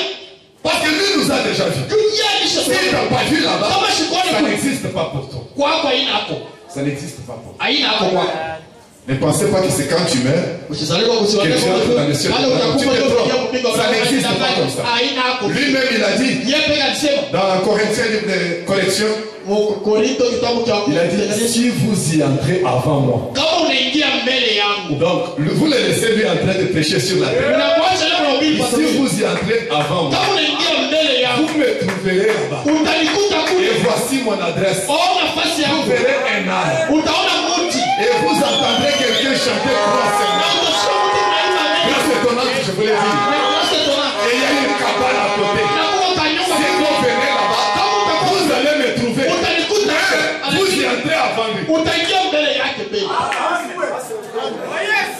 Vous y entrez avant lui. Uingie mbele yake. Je vous dis aussi Nakwambia tena. que l'enfer, Ya kwamba il n'y a pas quelqu'un qui entrera dans l'enfer. hakuna ule ataingia Vous mkeeni. êtes déjà dans l'enfer. Wewe uisha kwa mkeeni. Branham, quand il a visité l'enfer Na wakati et qu'il alitembea est revenu sur la terre, anarudia hapa il dunia. a trouvé des gens Alikuta qui watu. n'étaient pas encore morts, Kanyama ya mais qu'il avait vus là-bas. lakini anaona kule. Il les a vus dans un magasin. Alibaona Mais mwanamke. c'était des petits bonhommes qui ne savaient pas qu'il y avait un enfer qui Ya existait. kwamba pour eux. kwa kaeni kwako. Mais quelqu'un qui avait visité là-bas les avait vus. Mwenye alitembelea kule alibaona. Nous devons être sérieux. Tunapaswa kuwa na Je heshima. veux que le Seigneur nous aide ce matin. Napenda Bwana tusaidie hii Que asili. la fasse marquer un pas vers l'avant pour quelqu'un. Ili ipashe kuweka hatua Sinon mbele. tout ça est nul. Kama ile vile vyote vilivyo. Écoutez, essayez de rendre un service à Dieu. Kupima kutumikia Mungu. Sans que ça soit sa volonté. Nje ya mapenzi yake. 27 novembre 65. Yenye walihubiri ile Au tarehe point 137, Branham déclare. 137. Et bien, Mzuri c'est pareil avec Christ. ni vile vile tena na Kristo. Lui-même. Yeye pekee. L'évangile. Injili. Le message. Ujumbe. Une fois que vous voyez le message de l'heure, Wakati utaona ujumbe. Oh. Wakati une fois, pas deux fois, aina pas mara trois fois, une fois mara que moja. vous voyez le message de l'heure, Leo utaona ujumbe ya wakati. vous ne pouvez plus rien voir d'autre. Hautaona kitu kingine. C'est ça. Ni mpaka hiyo. Alléluia. Quand vous voyez quelqu'un, regardez la femme au pied. Angalia mwanamke Quand elle a vu Christ, le message de l'heure pour wakati elle, anaona Kristo ujumbe ya wakati elle yake. n'a plus vu l'adultère. Asiishi tena Elle n'a mshahara. plus vu la prostitution. Asikuishi tena Elle mukara. est passée à l'acte. Alipita kutenda. C'était quoi l'acte? Tendo ni nini? Chasser le sixième homme Kufukuza ule pour mwanamke. prendre le septième. Kama wasaba. L'achèvement. Mwisho. Christ. Kristo. La parole ouate du jour. Et ça, Na ile c'est le chiffre 7. ni namba ya L'achèvement. mwisho. Quand je vois ça, Wakati naona ile. je ne peux plus rien voir. Mimi sitaona Ça, tena c'est kitu. l'achèvement. Saba ni mwisho. La fin Mwisho. de la convoitise. Ya La fin de la jalousie. ya wivu. La fin de l'escroquerie. Mwisho ya wivu. C'est ça le message de Ya l'heure. ujumbe ya wakati. Le message de l'heure, ce ne sont pas des explications. Ujumbe ya wakati haina C'est mafasiri. la fin du monde. Ni mwisho dunia. Ça m'introduit dans l'éternité. Inaniingisha Dans la milele. sainte convocation. Dans le 8e jour. Dans un âge sans fin. Là où je suis en contact avec Christ. Dans la chambre du roi. Introduit par un homme. Et cet homme-là, soyez gentil avec lui. Soyez gentil avec lui. Une fois que vous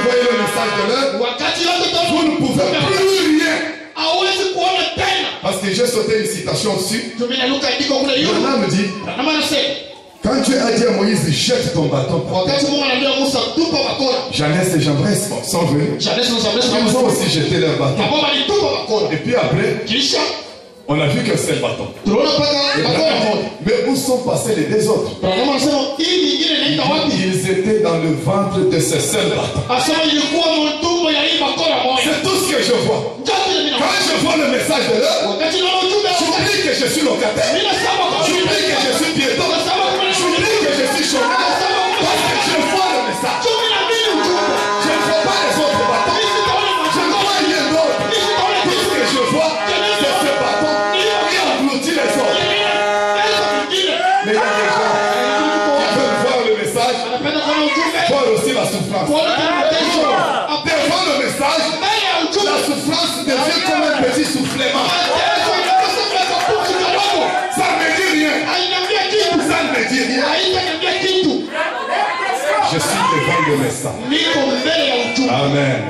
Branham dit, vous ne pouvez plus rien voir d'autre que ça. Et il dit, c'est tout. Tout le reste. Oh, aidez-moi. Le reste là, tout le reste. Tout le reste. Tout le reste, c'est tout le reste. Tout le reste s'évanouit. Parce que j'ai vu le message. Et je puis aller témoigner. Venez voir. Venez voir. Venez voir. Et pendant que je dis les gens venir voir, je suis en train de chasser le sixième homme. Alléluia. Alléluia. Tout le reste s'évanouit. Tout le reste. Ce n'est plus que du remplissage, voyez-vous. Une fois que vous voyez le message. Non, c'est pas possible. Nous aimons beaucoup dire. Quand vous voyez la parole de Dieu, et on se lève, on dit. Vous comprenez ce que ça veut dire voir? Voir ne signifie pas soulever sa jambe et crier. Voir, c'est passer à l'action. Chasser le sixième homme. Voir, c'est témoigner. Mais toi, est-ce que toi tu témoignes? Tes amis peuvent rendre témoignage que tu es un chrétien. Ton mari peut rendre témoignage que tu es un chrétien. Tu n'as pas encore vu. Parce que voir c'est comprendre. Voir c'est saisir. Amen. Amen. Je vais terminer avec cette citation. Et nous allons prier. Question-réponse. Question-réponse numéro 2. Suivez ça très bien. Est-ce que vous êtes avec moi?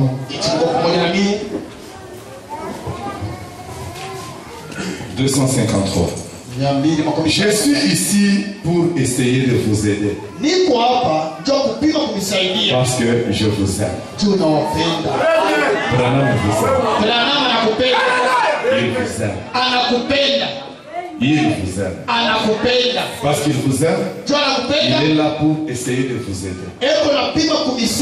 Mais l'aide, vous pouvez la rejeter. La grâce est grâce quand on la reçoit. Vous êtes mes enfants que j'ai engendrés à Christ.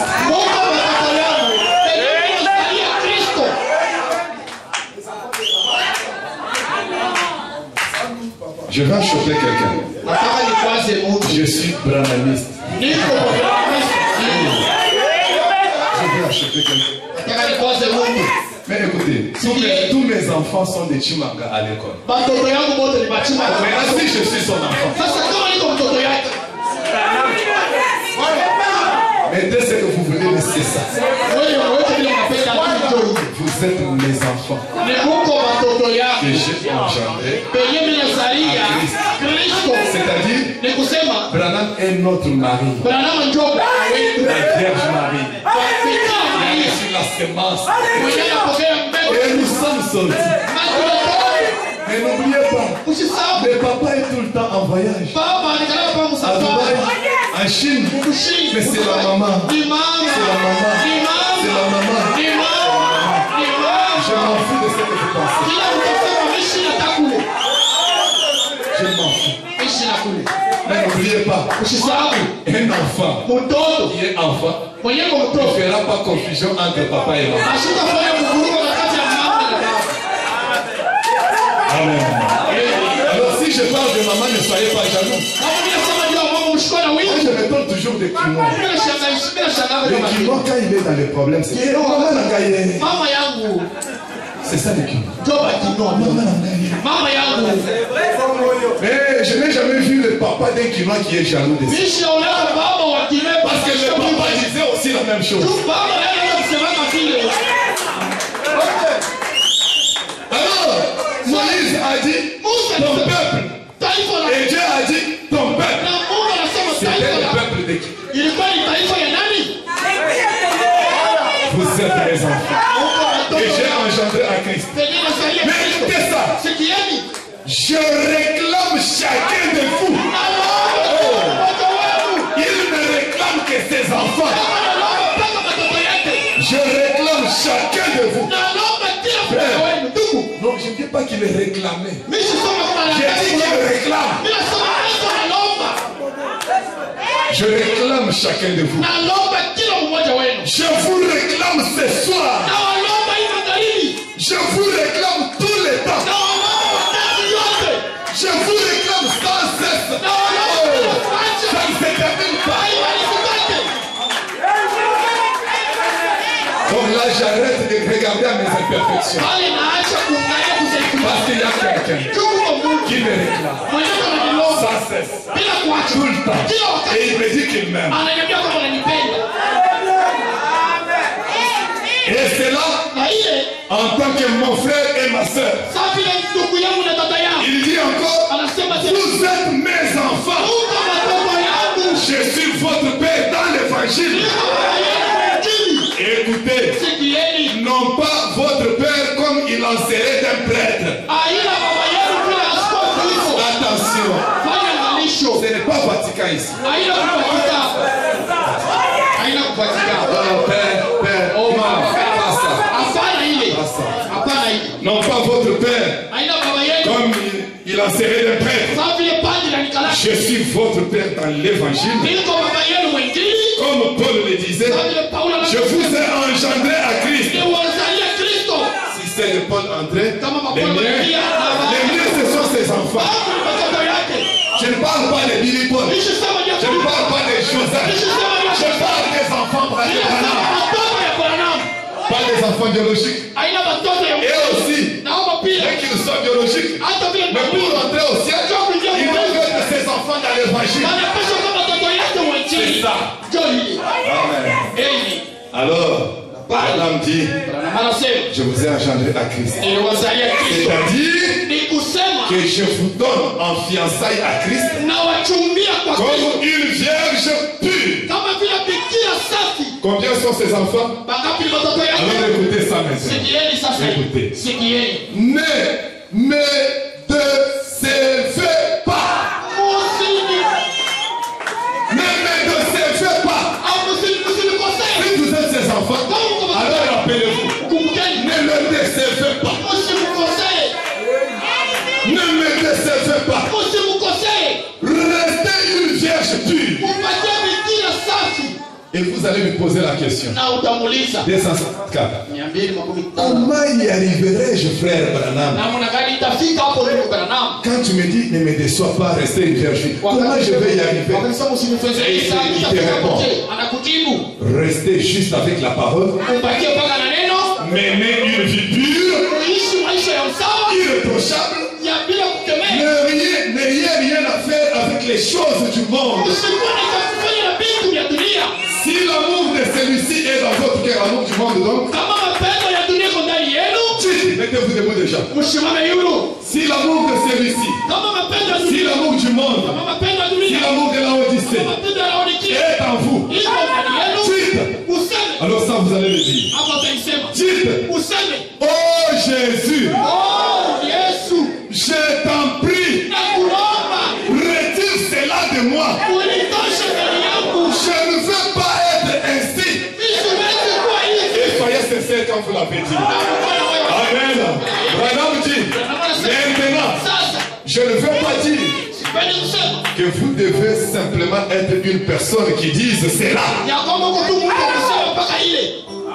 Pas vile mnasema. Mpaka vile unasema. Non, je veux dire Nataka kusema qu'il vous faut être un croyant authentique. inakupaswa kuwa Mkristo wa mwanzo. Croyez Jésus-Christ Kuamini Yesu Kristo et vivez pour lui chaque jour. na kuishi bila kila siku. Branham dit, Branham anasema ne faites rien de mal. usifanye kitu kibaya. 255. Eh Eh bien, souvent je parle de la croyance calviniste. sana sana nasemaka juu ya uaminifu ya Calvinist. Non, croyance calviniste, ce sont les légalistes. Uaminifu ba Les gens qui font des choses par loi. wale wenyewe wanafanya vitu kupitia sheria. Il obéit à la parole parce que c'est une loi, mais pas parce qu'il aime Christ, pas parce qu'il Anachini croit. yetu ni sheria, haina sema juu anaamini. Écoutez, souvent je parle de la croyance calviniste. Hapa leo nasema leo wenye kusimamia kwa sheria. Oh, Japo ne pensez pas que usiwaze cela vous donne la liberté de faire tout. ya kwamba inakupa uhuru ya kufanya chochote. Qu'est-ce qu'il veut dire ici? Nataka kusema nini? Parce que je dis que nous ne devons pas être légalistes. Juu mimi nasema sasa tuchukue bila Dans un kushauri autre sheria. sens, ne pensez pas que je vous permets de tout faire parce que Mungu comme mwingine vous usiwaze voulez, kama mimi nasema mfanye vile mnapenda.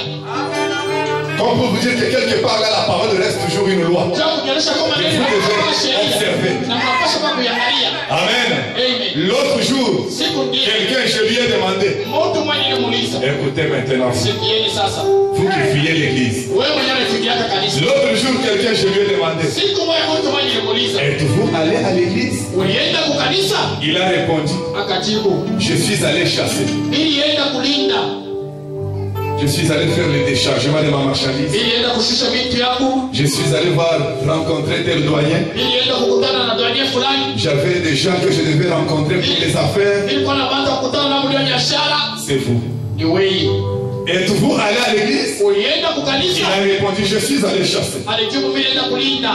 La femme de cet homme est venue me voir. Mwanamke Le même homme là. Bibi yule mtu Sa femme est venue. bibi yake alikuja. Et elle revenait de la buanderie. Na alianza kutoka kubiandri. Le dimanche, Muyenga. je lui ai dit, Nikamuuliza, pourquoi ne te fous pas aller à l'église? kwa nini hamkwenda kukanisa? Elle a dit, Akasema, je faisais la lessive. mimi nilianza kufura. Il y a beaucoup de gens comme ça. Uko watu wa Ils mingi sont absents de l'église. banakulofa Il y a kanisa. toujours une petite raison à donner. Ndio na sherehe ya kuleta. J'ai dit, Nikasema, écoutez Branham, sikieni Branham. j'ai dit, Nikasema, vous n'auriez pas dû faire cela. haukupaswa kufanya vile. Donc tu ne devais pas aller à la chasse. Nikusema uweze Tu ne kwenda devais pas kulinda faire la lessive. au uweze kwenda Tu ne kufura devais pas aller, c'est pas moi, Kasumbalesa. au kupaswa kwenda ukasumbaleza Lorsqu'il fallait aller à l'église. kama ni wakati wa kwenda kukanisa. C'est pourquoi ici chez moi, je dis aux gens, vous ne pouvez pas voyager le samedi. Ndio kwa maana hapo naambia kwa watu hawezi Le kusafiri. Quand déjà vous êtes là le samedi, Kama ushafika Mombasa, adorez d'abord le dimanche. wewe hapo tu mbele uye. Si vous voulez voyager, Kama unataka kusafiri, peut-être après que vous. hata ile kisha ibada. Donnez un peu du poids. Ulete mbele bei. Donnez un peu du poids à Christ. Ulete mbele bei kwa Les affaires là, c'est lui qui te les a données. biashara ya Il yeye. peut juste te souffler dessus. Anaweza kukulizia Et au retour, même on a connu, les grands hommes, on les a connus. tulipata watu wakati Et maona. on sait ce qu'ils sont devenus Unajua aujourd'hui. kile wanakuwa leo. Les gens qui avaient plus d'argent que vous. Watu walikuwa na pesa mingi kukupita. Vous n'auriez pas dû faire cela. Haukupaswa kufanya vile. Eh bien, Mzuri. a-t-elle dit? La femme réplique aussi. Mwanamke anajibu. A-t-elle dit? Anajibu. Je ne suis pas une vieille légaliste quand même. Mimi sina mwenye kusimamisha pamoja Donc tu dois kwa faire sheria l'église. fulani. Mimi sina Le problème c'est d'avoir Christ. mambo ni ya kuwa na Kristo ndani yangu. J'ai dit, Nikasema, mais je pensais que vous étiez chrétien. niliwaza kama uko Mkristo. Voyez-vous, j'ai ajouté. Na anaambia, Savez-vous que vous mettez une pierre d'achoppement sur le chemin de quelqu'un unawaza kwamba unaweka likiwa ya kikwazo kwa quand njia ya vous mtu sortez de l'église? wakati unalofa mkanisa. Voyez-vous, Unaona? il dit, j'ai dit cela. Nikasema vile, Mes enfants, watoto yangu ne me décevez pas. msinikumbushe Et udhani. dans un autre message, il a dit, Mjumbe mwingine car anasema le message honorable. mchunge mjumbe na Moïse heshima. a échoué Musa alishindwa parce qu'il n'avait pas tenu compte de ce qu'il possédait. tu asikuangalie kile kenye kidili cha moto kilishika. Et aujourd'hui, Na le leo buisson ardent, c'est un homme. kidili cha moto ni mtu. Mais dans le buisson ardent, il y a un feu. Lakini ndani ya kidili cha moto C'est kuna la moto. colonne de feu. Ni nguzo la moto. Je crois en frère Branham. Je crois en frère Branham. Naamini tu Branham. Est-ce que tu possèdes ce qu'a fait frère Branham? Eti uko na kile tu mama alikuwa Bien, tu avances simplement frère, Branham, frère. hicho unaendelea mpaka ndugu Branham ndugu Branham. Cherche à ce que ce qu'il avait Utafuta kwamba kila Bien kitu en na toi. ikuwe ndani et que yako cela produise la même vie. na kile kizale maisha Ma moyo. vieille chroniqueuse. Msalaba 167. Si bémol. Non seulement 167. Je vais m'attacher à cette vieille croix. nataka nipambane na ile msalaba ya zamani. Et je vais la changer avec une couronne. Nataka nibadilishe